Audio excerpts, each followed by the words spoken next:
Pag may nagnakaw ng ref, silent lang kayo. Huwag kayo magsasalita. Dahil kakasuhan kayo ni Antonio. Ano ha? Oh. So tapos in this case, aside dun sa 18 na ex-soldiers, Ah. ay sinama ko na rin kasuhan itong si Banatbay at iba pang mga SMNI hosts. Kasama kami doon. O, eto na, mga kababayan. Wala nang intro-intro dahil galit na si Antonio. Abay, nag-inaso. Abay, nag-file ng kaso sa Banateros. Aba, eto, comedy ito. Alam mo yung tawag na, we are getting into your nerves? Para lagi kang updated. Ako nga pala si Bidaya ng mga oposisyon sa kasalukuyan mo. At sabi nga, galit na galit ang mga dapungan ng Pangulong Duterte. Kung hindi ka pa nakakapag-subscribe, i-subscribe mo na yan! At syempre, magandang araw mga Banateros at mga kababayan kong Pilipino sa iba't ibang panig ng mundo. Ako po si Master Judea at tayo po'y nagbabalik para pag-usapan ang mga balita na nangyayari sa ating bansa. At eto, pag-usapan natin Banateros kinasuhan ni Trillanes. Oy! Oh, Project Unlock ata to Banateros Unlock. Kaso kayo. O, di ba? But anyway, mga kababayan bago po tayo magsimula, huwag kakalimutan na mag-subscribe sa ating YouTube channel. Huwag din kakalimutan na mag-follow sa ating FB page. At syempre, huwag kakalimutan na mag-share, mag-comment, mag-like sa ating mga video na ina-upload. So, ano pa hinihintay nyo? Gawin nyo na. May kaso lang nga kami. O, di ba? O, subscribe na. O, eto na relax.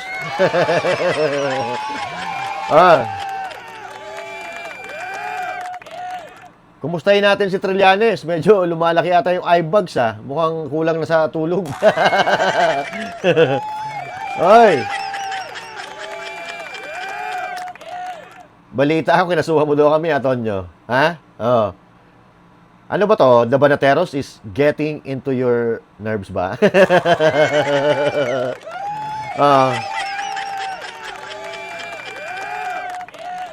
Alam niyo yung nakakatawa? Yung nakakatawa? Yung nag-interview ka lang tapos kakasuhan ka.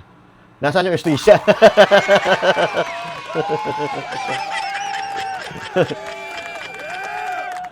Ayan Trillanes nagsampa ng bagoong kaso sa versus 18 ex-Marines at SMNI host.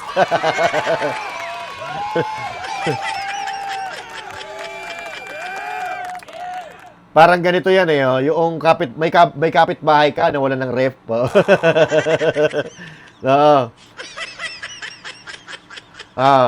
Yung kapitbahay mo na wala ng ref, pero may nakakita na kumuha.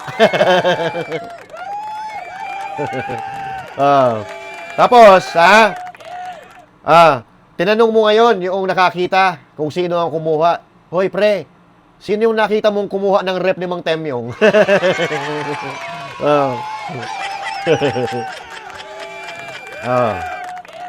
Tapos sinagot ka nung tinanong mo si Tonyo ang kumuha. Si Tonyo ang kumuha. Nakita ko, bit niya yung refrigerator.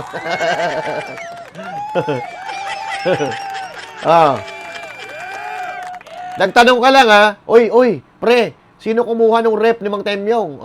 Tapos sinagot ka, si Antonio. Ano ba yon? Pagka sa batas ba? May kaso yun?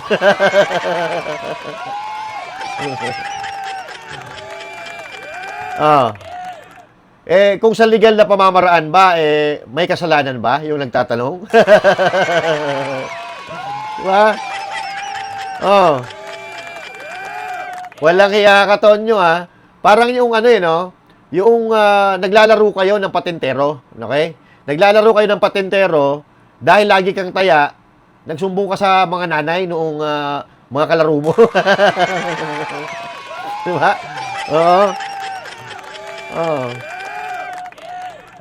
Dahil feeling mo sa sarili mo dinadaya ka Feeling mo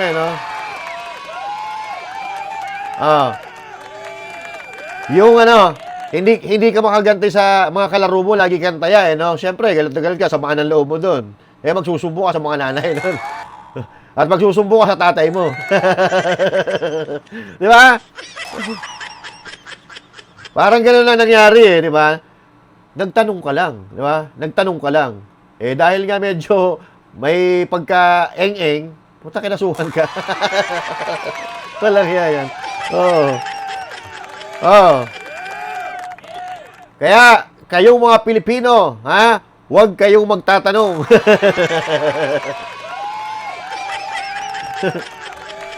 Dahil, pag nagtanong kayo, at natapat kayo kay Tonyo, may kaso kayo. Oh, Tonyo! Galit na galit si Antonio eh. Oh. Eto, tingnan, panoorin natin. Galit na Ito galit. pong final ko na case, ito ay cyber libel Ah. para dun sa bawat instance na nag-appear sila sa public.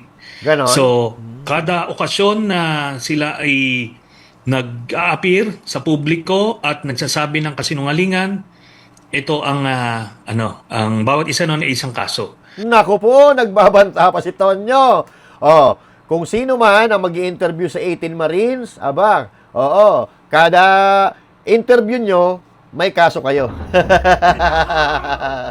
Oo, kakasuhan kayo ni Tonyo. Kaya, wag na wag nyo i-interviewin ang 18 sundalo. At wag na wag din kayo kukontra sa nagnanakaw sa gobyerno dahil may kalalagyan talaga kayo. Oo. Okay.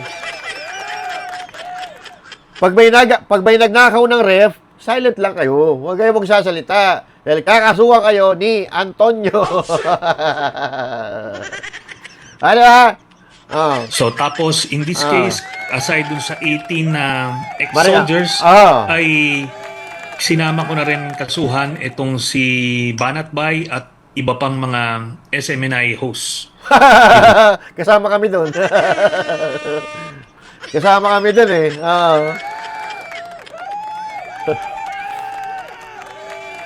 Pero, nagtatanong ako kanina pa eh. Oo, habang naglalaba ako, nagtatanong ako, may kaso pala pag nagtanong ka. Diba? Po. Bakit po, Senti? Bakit? Kasi po, ano, according sa aking mga abogado, Oh, ang daming abogado ha.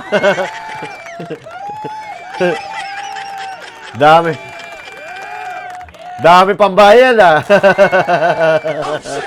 cyber libel o libel ay hindi ito pangkalahatan na isang beses na kahit 1,000 mong sabihin, ulit-ulitin sa publiko ay isang kaso lang. Hindi.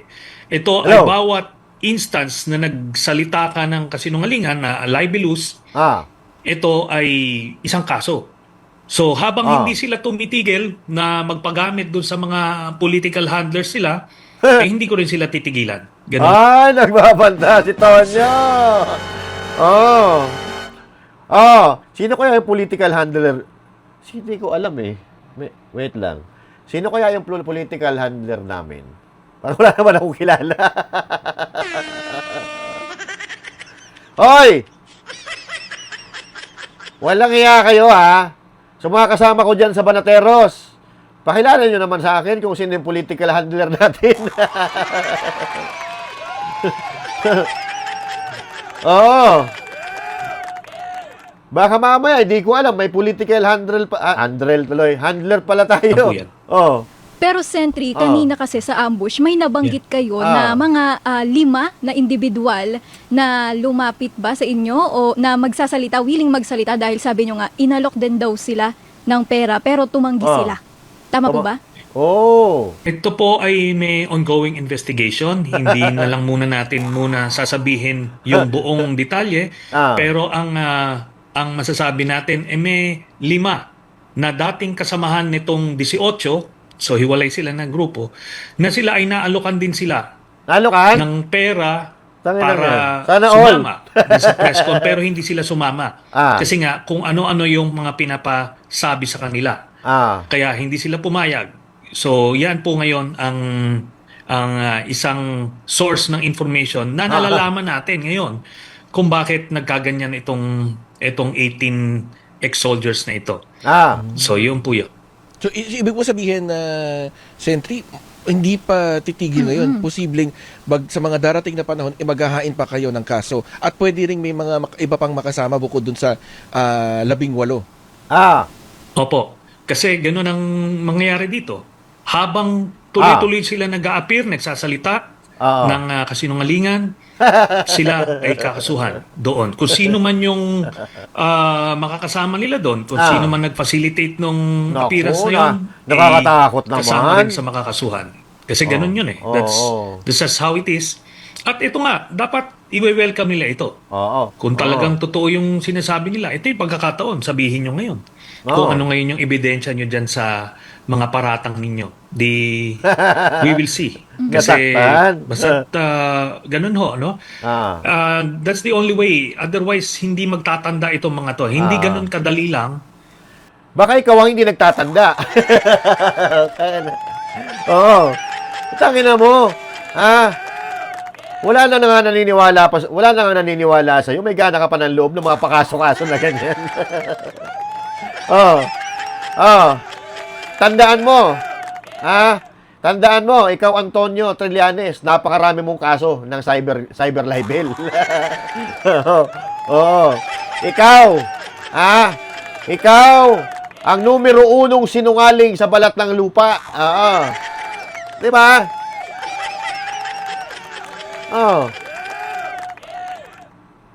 Na magpe-press con ka, sisirain mo yung reputasyon ng iba't ibang mga tao. Hindi pa ba sira? Hindi pa sira, Maganda pa ang reputasyon mo, Oo, tingnan mo mga comment.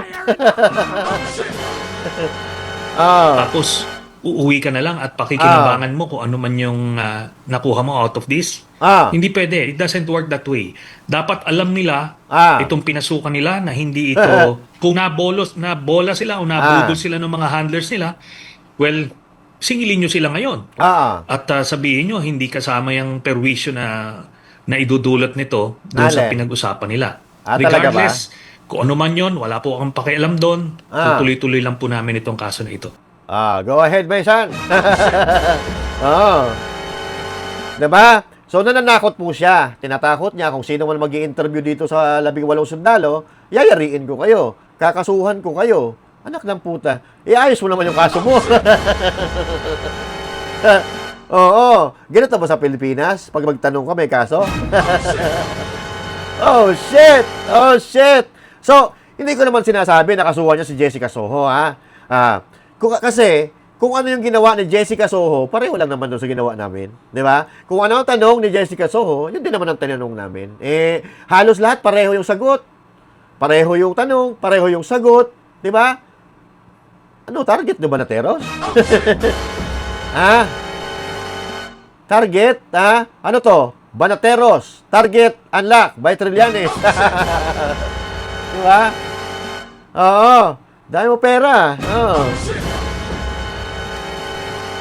Dami pang bayad sa abogado, Saan galing? Saan galing yung pambayad sa abogado? Ano? Yung trabaho? Ay! Puta ano yan? Ano to? Ba't litaw na litaw? Kung ano lumalabas sa computer ko, Ba't kung ano lumalabas dito sa computer na to? Sira ba to? Okay. Wait lang, Uy, sino to? Ay, pucha, Friends forever, ano ba yan? Alam naman natin na yan. Oo, na di umano, yung gobyerno administrasyon ni Marcos Jr., talagang ginagawang kasangkapan si Trillanes para wasakin yung mga Duterte, para wasakin yung mga kaalyado ng mga Duterte. Di ba? Bigla-bigla lumalabas ang picture na yan. Di ba? Ilang kanasuhan? 18, tapos 4 na Banateros. Puta, dami abogado, Dami abogado, Anyway, alam mo, Trillanes, kahit ulit-ulitin mo pa yan, hindi naman kami titigil, di ba? Hindi kami titigil dahil alam namin, na nandun kami sa tinatawag na tama. 2 taon na rin lang naman, di ba? 2 taon na rin lang naman. Anyway, trip mo yan, Kung sa tingin mo, titigil ka rin sa magsasalita, pagbubulgar ng katotohanan, nagkakamali ka. Dahil lalo pa nga kami sinisipag, Diba? Eto kasi ang tanong dito, paano natin mawawakasan? Paano natin mawawakasan yung korupsyon sa Pilipinas kung may mga katulad ni Trillanes na ang iniisip lang pansariling interes, 'di ba? Oh. Pag sariling interes ang pinagkakaabalahan yan kasi siya na mismo nagsabi eh. Oh.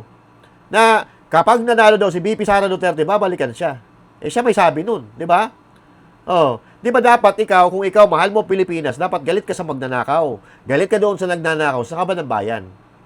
Hindi ka magagalit doon sa nagtatanong kung sino yung nagnanakaw. Eh kung hindi ka nagnanakaw, hindi pa sinungalingan mo. 'Di ba? Oh. Oh. O sinungalingan mo, eh hindi pala totoo yung sinasabi eh. Hindi pa sinungalingan mo.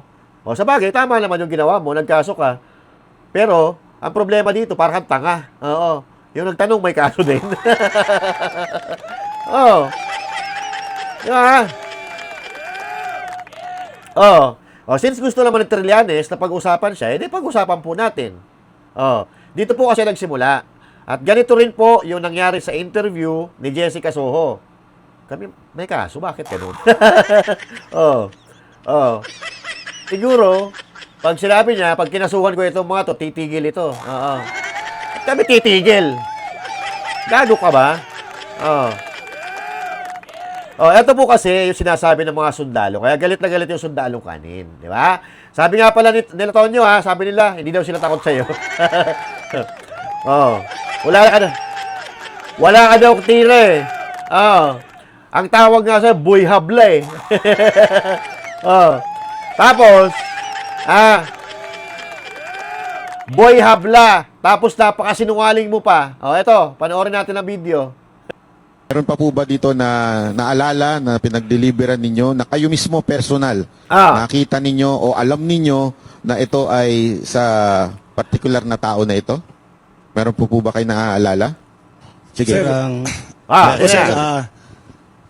Nag-deliver po ako sa residence ni former Senator Trillanes. Sa bahay niya? Correct, sir.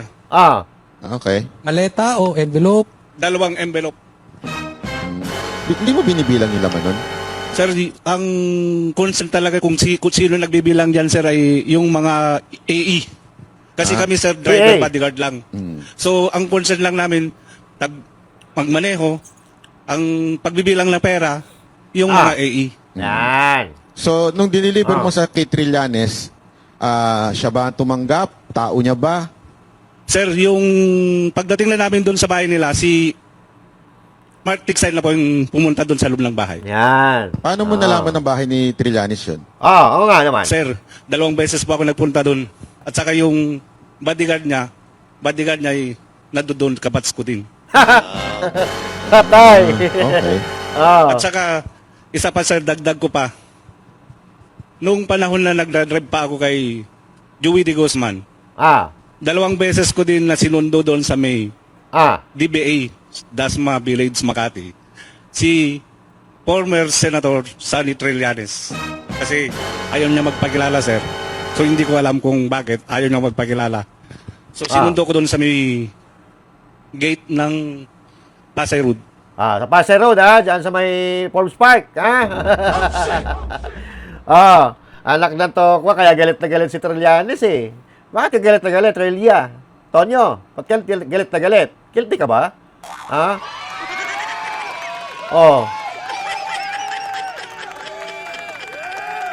Sinundo ka daw sa Pasay Road. Meron pa, sir. Meron pa? Ako po, sir, kay dating Senator Trillanes, nakapag-deliver din po ako doon ng 2 beses. Nako po. Sa residence niya. Folder o maleta? Yung una po naming dineliver doon, sir, ay paper bag. Paper bag. Tapos, kasama ko po noon si Paul Estrada.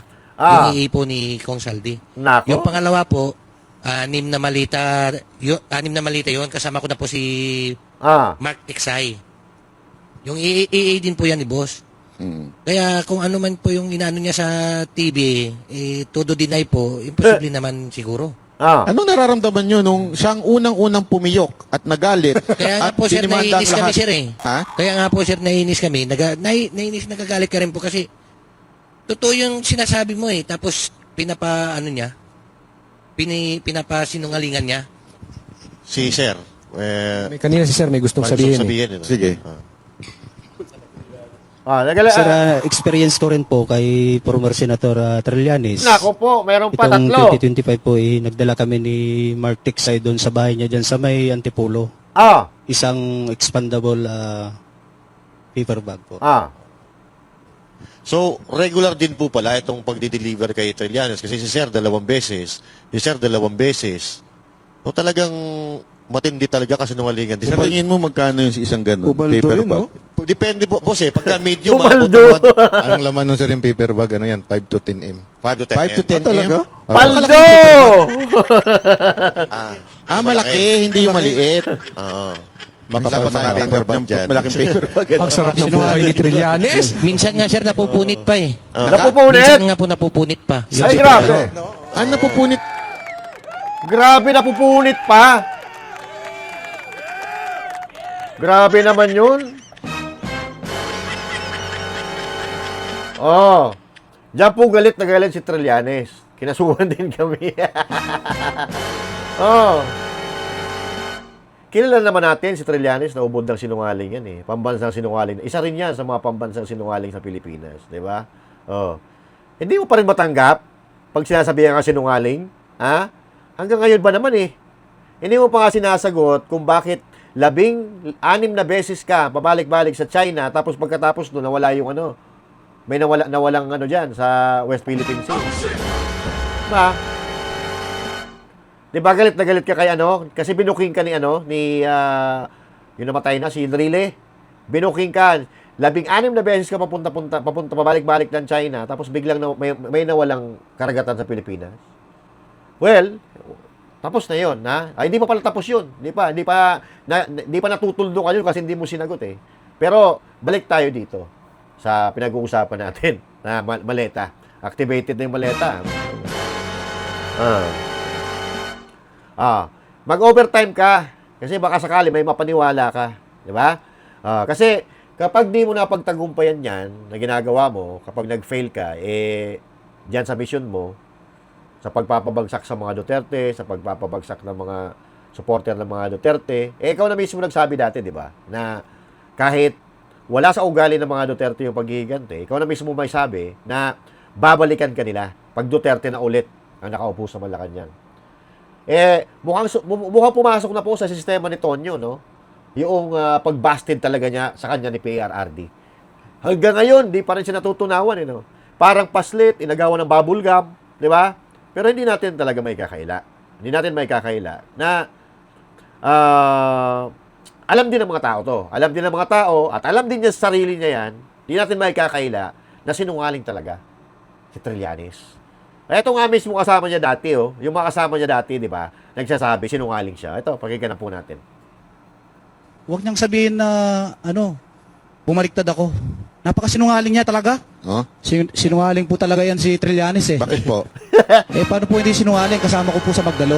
Ay! Nung tinanong siya ni Ma'am Jessica Soho na bumaliktad daw ako, nung time po na yun sa Oakwood, pinababa po kami ng junior officer niya. Marami po kami pinababa nun. Tapos sinabi niya po na bumaliktad daw kami. Nakulong po ako ng 2 taon. Nalagasan po ako ng 3 rangko na pinaghirapan ko pong spot promotion sa Mindanao yun. Kasi naniwala kami sa kanya. Ayan. So yun ang sinasabi ko mga kababayan na kung ano po yung pinag-usapan namin doon sa pag-interview dito sa 18 sundalo, yun din po ang pinag-usapan nila doon kay Jessica Soho. Bakit si Jessica Soho? Walang kaso. Dahil kakampi niya? Pala ito. Oo, awit sa iyo, Tonyo. Di ba? So, Banateros kinasuhan. Dahil nag-interview. Bawal pala mag-interview. Oo. Ano to? Yung mga media. Mga media, mainstream media, magsara na kayo. Bawal pala mag-interview. So ito kasi galit na galit kay Trillanes kasi kasama niya sa Magdalo. Dahil sumunod sila kay Trillanes, nalagasan siya ng 2 ranggo. Na kulong pa siya ng 2 taon. So, nalagasan siya ng 2 ranggo, nakulong pa siya ng 2 taon dahil sa kagagawa ni Trillanes. Di ba? So, may malas talaga eh. May bala talaga sa puwet ito eh. Oo. Kung sinong dikitan yan, para may namalas ata. Oo. Anak ng puta. Oo. Para may naalala ko eh, yung media personality din na ngayon bumagsak na. Yung kamag-anak ata ng mga Marcos yan eh. Oo. Oo. Yung yung namigay ng bigas, yung namigay ng bigas, yun, parang ganun din si Trillanes eh. Oo, okay. Kasi, eto, siya mismo nagsabi, nakulong siya 2 taon, nalagasan ng 2 ranggo dahil sa kagaguhan ni Tonyo. Di ba? Yung nag-mutiny sila dyan sa Oakwood, di ba? O, dahil doon, nakulong siya. O, kaya nga galit na galit ito eh. Di ba? O. Naghirap po yung pamilya ko noon. Kaya, wag niyang sabihin na, bumaliktad ako. Napakasinungaling niya talaga. Totoo ba yung sinasabi ni Pierre Ardi na yung mga magdalo doon, pinitik yung mga kutsara tinidor doon sa hotel? Hindi po totoo yun. Actually, yung building na yun, walang nawala po yun. Kasi kami po mismo, pinaglaban namin yung corruption noon sa loob ng armed forces po noon. Kaya naniwala kami sa kanya noon. At actually, yung magdalo po, buwag na po to eh. Halos wala na pong naniniwala sa kanya dahil sa kasinungalingan niya tsaka yung tumatanggap siya. Siya mismo tumatanggap, ang gumawa ng ganyan. Ang pinaglaban namin is corruption. Ano pakiramdam mo nung siya ang unang-unang dumideny kahit alam nyo may na-deliveran? Di ba, unang-una, nagdemanda ka? Siyempre, po ako nasasaktan ako bakit nagawa niya yun. Samantala yung pinaglaban namin, corruption. Tapos ngayon, siya mismo ang gumagawa. Nako po, yan ang problema. So, yan po mga kababayan, ha? Yan po yung interview namin. So, may kaso kami doon?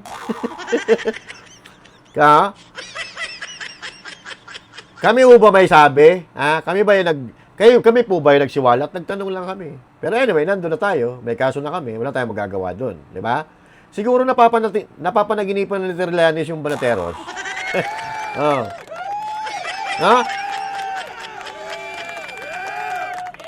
Siguro napapanaginip pag higanyang ganun. Puta, in-interview ng Banateros yung 18 Marines nadali ako doon Oo.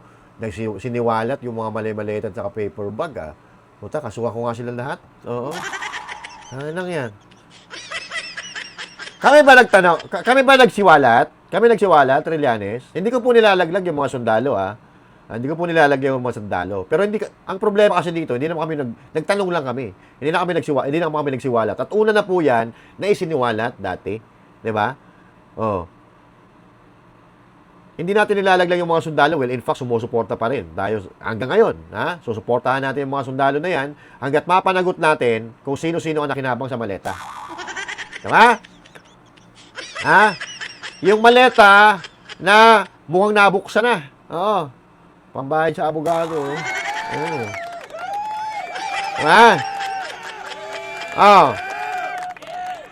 Anyway, kung Mike, hello? Kung Mike Defensor Santiago, any comment po dito? Ito daw muna nga. Sabihin mo na nga kung ano talaga itong sinasabi ng mga sundalo na ito. Kung Mike, birahe. Birahe na. Meron ba tayong hard evidence na pwedeng ipakita that would really say na tama yung sinasabi nila? Yes. Na yung allegation Yes. maleta cash delivery allegation ay totoo. Kasi Yes. syempre, of course, kailangan i-back up yan ng hard evidence. Yes. So, ito. What is it? Ito yung pictures na pinapakita nila, yung bilangan ng pera. Ito yung delivery. Di ba? Ito yung unang delivery. Ayan Ito yung isa mga pa. maleta. Maleta. Tapos, okay. Saan Marami pa bahay yan. daw yun? Bahay ba yan? May Anong binanggit lugar silang yan? may binanggit silang mga kong. Tapos dito naman ayan, pinakita nila ni Sergeant Gutesa kasama nila. Yan. Sabi nila totoo. Yung delivery. Ito ulit si Gutesa, dala yung mga mali-malitang pera. Nako. Can you imagine ganyan karami? Yeah. Pera yan So, and then ito yung ginamit sa ICC ng mga kotse. Yan. Ng mga investigators and I think one commissioner, if I'm not mistaken. What else? Ayan. Sa ICC, mga kababayan, inamin po ni Remulla yon na itinanggi ni Trillanes dati na wala daw ganun. Hindi daw sila nakikipag-ugnayan sa gobyerno ng Pilipinas. Pero, binuking siya ni Remulla. Sabi ni Remulla, hindi. Oo, nakipagkita ako kay Trillanes. Kasama yung mga taga-ICC. Pero, wala doon yung 18 Marines. Yun nga po yung pagkakasabi ni Remulla, di ba? So, ibig sabihin, talagang sinungaling si Trillanes. Kasi dati tinatanggi niya Tapos nung nagsalita si Remulla, biglang inamin na. Oh. Paniniwalaan pa natin yan, Trillanes. Yung mga matrix. Diyos ko naman. Ito yung assignment nila. Nung sa ICC sila. Parang itinerary. Oo. Kung sinong assignment umiikot sa kanila. I'm sorry, ICC, ICI? ICC. ICC. Oh, yung sa investigation. Ito yung may mga naiwan damit yung mga ICC. Pinaship sa kanila, so may resibo. Ayan. Na binayaran So, do you nila. believe that that easy na pwedeng bayaran ng mga ICC investigation? I don't think na may, I'm not sure pero the fact na may libre kayong pakotse, libreng pa-hotel, pakain, mali sa akin yun. Because it should be an independent investigation. Correct. Dahil unang-una, sinabi ni Bongbong Marcos Jr. dati na hindi tayo makikipag-ugnayan or makikipagtulungan sa ICC dahil hindi naman tayo membro na ng ICC. Pero, nung dumating yung ICC dito, kasama nila si Trillanes, nagpunta doon kay Remulla, so ano ibig sabihin yan? Ang hirap na po paniwalaan Ang hirap na paniwalaan. Pero, bottom line here, mga kababayan, ay pinagtutulong-tulungan nila ang mga Duterte. Gusto nila mapagabagsak ang Duterte dahil alam nila na may kalalagyan talaga sila. Mananagot sila sa mga ginawa nilang pagnanakaw at pambabalasubas nila sa taong bayan at sa bansang Pilipinas kapag Duterte na ulit. Ang nakaupo dyan sa Malacanang. Kaya ngayon, etong si Tonyo nga, overtime ng overtime Di ba? Malaki ata sweldo Malaki ata bayad sa overtime biruin mo yung nag-interview may kaso. Walang hiya. Kasuhan nyo na lahat ng Pilipino na galit sa inyo. Di ba? Yun ang problema. So, ang pinaka punot dulo nito, mga kababayan, politika. Hindi po pagpapaganda ng Pilipinas, hindi po pagtulong, hindi pag-aangat sa buhay ng mga Pilipino, kundi pang sarili po nilang interes. Di ba? Dahil alam naman natin na kahit sino mag-iisip Kahit sino mag-iisip, ay wala, dapat hindi to maging presidente si Sara Duterte dahil pagka tayo alam ko may kasalanan ako, mananagot tayo talaga dito. Kaya gagawin natin lahat, Gagawin nila lahat, mga kababayan, lahat ng kapamaraanan. Pero wala na, huli na po ang lahat Sumambulat na sa taong bayan ang katotohanan. Sumambulat ang kung sino ang mastermind at kahit kanino nyo itanong at kahit kanino pa nyo sabihin, wala na. Hindi na maniniwala ang taong bayan dahil alam natin kung sino talaga ang may pakanan yan. Hindi gagalaw si Saldico nang siya lang. Hindi gagawa si Alcantara kung siya lang. May nag-uutos dyan. At maraming beses na po natin narinig yung mga pangalan na yan. Kung sino ang tunay na mastermind. Kaya ito, si Kong Mike, malakas ang loob kasi maraming hawak na ebidensya. Sa tingin nyo lalantad yan ng ganyan-ganyan kung wala lang. Wala dapat impluwensya ng kahit sino. If at all, it should be the national government, di ba? Official. Pero yung ganitong patago, tapos may mga pera, tapos pupunta kayo sa hotel, libre, dadalhin yung mga witnesses, I think that's wrong. So, ito pa, mga delivery ng iba't iba. Pictures. Hindi lang to, marami pa silang hawak. Marami pa yan. Ito. Ngayon, parang ganito yung nangyari Si Saldico, magkakasama sila, si Saldico ang bumarel. Siya yung nag-commit, binaril niya yung tao. Yes. Sabi nung 10 kasama niya, oo, kasama kami dyan. Pero si Saldico yung bumaril. In the same light, ito to. Si Saldico, ang sinasabi lang mastermind, sinasabi lang involved sa korupsyon, etong mga taong to, ang nag-deliver ng pera. Yan. So, first-hand information. Yung kanila, kasi sila mismo Ako nagdala dito, ako nagdala sa bahay. Plus, nagulat ako, bakit ang dami yung pictures? Kasi pala, para tong proof of delivery sa Lalamove, sa Grab, may proof of delivery. Na-deliver na. Na-deliver nila. Yan, mga kababayan. So ngayon, ito ba nag-i-interview kay Kong Mike Defensor, kakasuhan din ni Trillanes? Di ba? Pag di mo kinasuhan yan, kupal ka, Trillanes. Pag di mo kinasuhan yan, dahil siya mismo nagsasabi na nag-deliver talaga. Kupal ka, supot ka. Pag di mo kinasuhan yan. At si Jessica Soho, pag di mo kinasuhan, supot ka talaga. Diba? So, eto, kitang-kita na natin, mga kababayan. Kaya nila ginagawa yan, kaya sila nagdo-double time, dahil eto, maliwanag na maliwanag, kasabwat si Trillanes sa pagkakanulo sa dating magaling na presidente na si Rodrigo Roa Duterte. maliwanag po. Maliwanag pa sa sikat ng araw na itong si Trillanes, maliban sa pagpabalik-balik niya sa China at may nawala diyan sa West Philippine Sea na hindi natin alam. Hindi natin kung ano talaga yung nawala diyan. Pero si really ang nagsabi na may nawala na bahagi ng West Philippine Sea sa Pilipinas. At hindi pa nasasagot yon. At eto na naman, isang Pilipino ipinagkanulo ni Trillanes sa Banyaga na dapat sana ay dito sinasakdal sa Pilipinas, pero dahil nga akala nila mapapabagsak nila ang mga Duterte pag dinala nila si Digong doon sa Dahig, nagkamali sila. Si Digong andun, nakatayo pa rin although hindi natin makita ng personal, pero nandun.